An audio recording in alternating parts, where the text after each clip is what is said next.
Today we're gonna make some baked chicken. Put lemon slices, chicken thighs, mayonnaise, coat it with your fingers, black pepper, salt, paprika powder,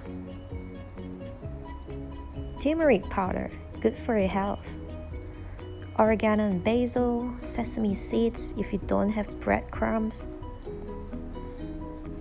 And ta-da! Beautiful! Ready to go into the oven. Bake it for 45 minutes at 200 degrees. Smells so good and delicious. Enjoy!